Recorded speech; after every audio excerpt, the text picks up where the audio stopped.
नमस्ते, वंदे मातरम, जय हिंद। बंधु, आज आपके सामने फिर एक बार वीडियो ऑन डिमांड लेकर के आया हूं और वो भी राइट टू इंफॉर्मेशन एक्ट से ही रिलेटेड है। हम चर्चा एक साथ करेंगे सेक्शन 18, सेक्शन 19 और सेक्शन 20 की। सेक्शन 20 डील करता है पेनाल्टी को। आपसे हमने पहले एक वीडियो में चर्चा किया था सेक्शन 18 में अगर आप कोई शिकायत करते हैं, कोई कंप्लेंट करते हैं जो उसमें ग्राउंड दिए गए हैं, तो उसके आधार पर सीआईसी को या एसआईसी को जैसी भी स्थिति है मैटर को इंक्वायर करने की पावर है। और इंक्वायरी करते समय उनको सिविल कोड की कुछ प्रोविजंस हैं।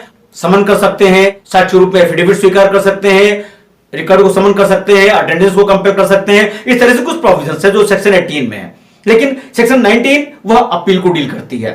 वह अपील को डिसाइड करते हुए देखते हैं कि मालाफाइडी, अनरीजनेबल कॉज, वो देखते हुए फिर डायरेक्ट करते हैं कि पब्लिक अथॉरिटी को क्या करना है, अकॉर्डिंगली वो ऑर्डर करते हैं।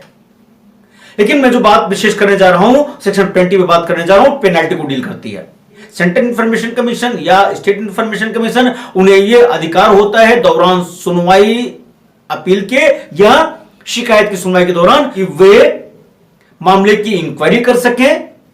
और अगर उनको लगता है कि जो जन सूचना अधिकारी थे उन्होंने जानबूझकर सूचनाएं नहीं दी, या आवेदन लेने से इनकार कर दिया, या ट्रांसफर करने से इनकार कर दिया, या अपील उनके पास थी, अपील को उन्होंने भेजने से मना कर दिया, या बीइंग मालाफाइडी नेग्लिजेंटली एप्लीकेशन को ट्रीट किया, या बीइंग मालाफाइडी उन्होंने इंफॉर्मेशन नहीं दिया, एक्सेस से मना कर दिया, तो इन सब ग्राउंड्स पर जब शिकायत या अपील आती है तो कमीशन को अधिकार होता है कि यदि सिद्ध हो जाता है तो 250 रुपया प्रतिदिन के हिसाब से फाइन इंपोज कर सकते हैं। लेकिन यह पेनाल्टी 25,000 से अधिक की नहीं होगी।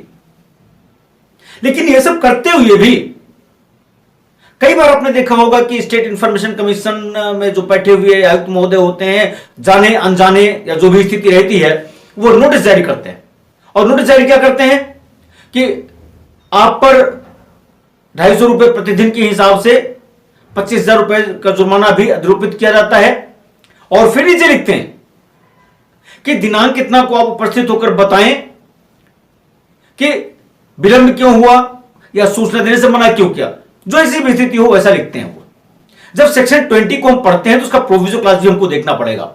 प्रोविजो क्लास यह कहता है कि यदि कमीशन इस मत का है, रीजनेबल ग्राउंड्स हैं, कास्ट इंपोज की जानी चाहिए, पेनाल्टी इंपोज की जानी चाहिए, पीआईओ ने जानबूझकर आरटीआई एक्ट की प्रोविजन का उल्लंघन किया है और सूचना देने से मना किया है, ऑब्स्टिकल पैदा किया है, तो ऐसी स्थिति में वह एक नोटिस जारी करते हैं जिसको बोलते हैं शो काज नोटिस, यानी अपॉर्चुनिटी ऑफ हियरिंग, सुनवाई का अवसर।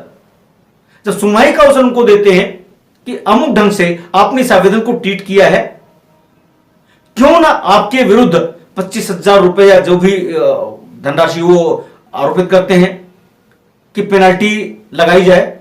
यही दिनांक कितना तक आप नहीं प्रस्तुत करते हैं, कोई साक्ष्य या अपना कथन नहीं प्रस्तुत करते, तो यह माना जाएगा आपको कुछ नहीं कहना है और उसके अनुसार कार्यवाही शुरू कर दी जाएगी।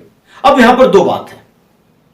जैसे मैंने अभी नोटिस में पहले चर्चा किया, तो वो नोटिस वास्तव में सेल्फ कंट्राडिक्टरी है, और जब सेल्फ कंट्राडिक्टरी है तो नोटिस ही अपने में प्रभावी नहीं है। तो पहले उनको शो काज नोटिस देनी पड़ेगी, सुनवाई का मौका देना पड़ेगा, और यह सिद्ध करने का भार कि उन्होंने नेग्लिजेंटली कुछ नहीं किया है, या जो रिकॉर्ड्स थे वहां तक पहुंचने से आवेदक को मना नहीं किया गया है, या कोई ऑब्स्टिकल नहीं पैदा किया है, जो वांछित सूचनाएं थी उनको दे दी गई हैं रिकॉर्ड के अनुसार, गुमराह नहीं किया गया है, यह सब सिद्ध करने का भार जो जन सूचना अधिकारी है उस पर होता है। यदि कमीशन असंतुष्ट होता है जन सूचना अधिकारी की बातों से तो फाइन इंपोज कर देता है। यदि संतुष्ट हो जाता है तो जो अपीलेंट है उसकी एप्लीकेशन रिजेक्ट भी कर देता है। दौरान सुनवाई अगर कमीशन को यह लगता है, आयोग को यह लगता है कि वास्तव में इसमें बहुत ज्यादा अनियमितता हुई है, जन सूचना अधिकारी ने ग्रेव एरर करा है, तो वहां पर डिपार्टमेंटल इंक्वायरी के लिए भी लिख सकते हैं और तदनुसार कार्यवाही होती है।